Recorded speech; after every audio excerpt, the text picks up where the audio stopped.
कांग्रेस नेता राहुल गांधी के एक बयान ने पूरे राजनीतिक हलकों में हड़कंप मचा दिया है।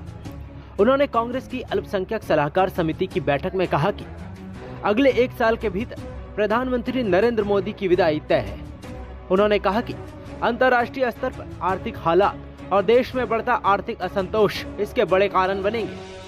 उन्होंने कहा कि जिस तरह परिस्थितियां बन रही है और लोगों में नाराजगी बढ़ रही है, उसका असर भारत की राजनीति में दिखाई देगा। इसके अलावा राहुल गांधी ने कहा कि कांग्रेस पार्टी को मुस्लिम शब्द इस्तेमाल करने से बचना नहीं चाहिए। उन्होंने कहा कि आजकल लोग सीधे मुस्लिम कहने की बजाय माइनॉरिटी यानी अल्पसंख्यक शब्द का इस्तेमाल ज्यादा करते हैं, जबकि समुदाय की असली पहचान को सामने रखना जरूरी है।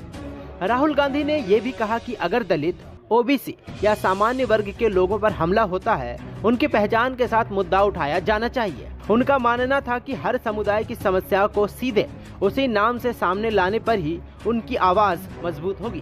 कांग्रेस नेताओं के बीच इस बयान को पार्टी की नई राजनीतिक रणनीति के तौर पर देखा जा रहा है। आपको बता दें कि इस बैठक का आयोजन कांग्रेस अल्पसंख्यक विभाग के चेयरमैन इमरान प्रतापगढ़ी ने किया था। इस मौके पर उन्होंने कहा कि पार्टी को ये नैरेटिव बदलना होगा कि मुस्लिम समाज केवल बीजेपी को हराने के लिए वोट करता है। उन्होंने कहा कि कांग्रेस को मुस्लिम समाज तक ये संदेश पहुंचाना चाहिए कि पार्टी ने उनके लिए काफी काम किया है और इसी आधार पर समर्थन मांगा जाना चाहिए, ताकि बीजेपी बहुसंख्यक ध्रुवीकरण की राजनीति ना कर सके। हालांकि राहुल गांधी के इस बयान पर बीजेपी के कई नेताओं ने आपत्ति जताई है। बीजेपी नेता पीयूष गोयल ने एक्स पर लिखा, राहुल गांधी का बयान देश के खिलाफ कांग्रेस सहित तमाम विपक्षी दलों एवं भारत को अस्थिर करने का सपना देख रहे टूल किट गैंग की एक बड़ी साजिश की ओर इशारा कर रहा है। ये कोई साधारण बयान नहीं, बल्कि देश में अराजकता फैलाने का गंभीर षड्यंत्र है। कांग्रेस की अल्पसंख्यक सलाहकार समिति की इस बैठक में मुस्लिम समुदाय के अलावा सिख, ईसाई, बौद्ध और जैन समुदाय के प्रतिनिधियों को भी बुलाया गया था। इसका मकसद बैठक में देश के सभी प्रमुख अल्पसंख्यक समुदायों का प्रतिनिधित्व सुनिश्चित करना था। सिख समुदाय से गुरप्रीत सप्पन, ईसाई समुदाय से हिबी, बौद्ध समुदाय से राजेंद्र पाल गौतम और जैन समुदाय से अभिषेक मनु सांघवी इस बैठक में शामिल रहे। इन सब के अलावा बैठक के दौरान राहुल गांधी ने कथित वोट चोरी के मुद्दे का भी जिक्र किया।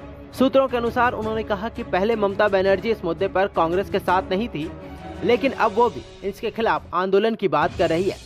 राहुल गांधी ने पश्चिम बंगाल और असम विधानसभा चुनाव का जिक्र करते हुए कहा कि ये चुनाव पूरी तरह से स्वतंत्र और निष्पक्ष तरीके से नहीं कराए गए।